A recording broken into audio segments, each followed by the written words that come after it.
Бурхан багшийн бодит сургыг нээлт хийж 18 өргөв. Энэхүү сургыг тус хийдийн тэргүүн лам пүрэв даваа чин сүжигт Номон хааны хүрээ хийдийн лам хувиргуудын хойдын буйнд зориулан бүтээв. Бодит сург нь суурь хэсэгтэйгээ нийлээд 4 хэсгээс бүрдэнэ. Үүнд суурь хэсэг болох Арслант ширээ буюу Синтиг монголчуудын эртнээс дахин хөндлөж ирсэн морин эрдэнэ, заан эрдэнэ, хүч чадлыг бэлэгдсэн хос арслангаар чимгэлжээ. Түүний дээрх линхуа цэцгийн нэгэн үе суурийг 10 буян гэдэг. 10 буянт суур болон сувраган дах бомбоны дээр байрладаг бадам хүртлэх хэсгийг уг шалтгааны сувраг хэмээх бөгөөд түүний дээр үзүр буюу дог хүртлэх чойн хор жүсэм хэмээх 13 үйт босоо хэсгийг үрийн сувраг хэмээн нэрлэнэ.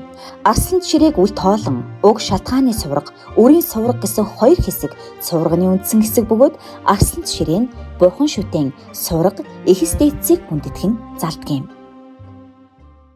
270 жилийн өмнө энэ Баян-Хонгор аймгийн нутагт зааг бөмбөгөөр галуу Баян бүрдийн нутгийн заагдар юм да суврагын уулан гэж байсан. Тэр суврагын ууланд нэг албас зарсан сувраг нэртэй нэг юм сувраг байсан чинь нөгөөдгийг шуналтай улсууд эвдэж хэмхлээд устгаад ийм болгосон. Тэгээд тэр суврагнаар бол би 60 гаруй жилийн өмнө 10 хэдэн настай жаахан хүүхэд бүтэн байхад нь очиж исэн.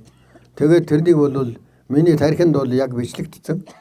Ямар янзын хэлбэр төрстэй сувраг байсныг бүгд миний шээжинд байсан. Тэгэл олон жил хадгалж явсаар байгаа л тэр суврагын уулангийнхаа суврагыг л ерөөсөө бүтээх хийсэн гэж бодсоор байгаа. Тэгээд энэ дүүнерээс бас надад орон нутгатаа сайхан сувраг бүтээвэл яана гэж санал өгөхөөрн дэр. Тэгээд тэрний дагуу би энэ суврагыг бүтээсэн. Гэхдээ яг тэр суврагын ууланд байсан суврагтай адилхан сувраг энэ.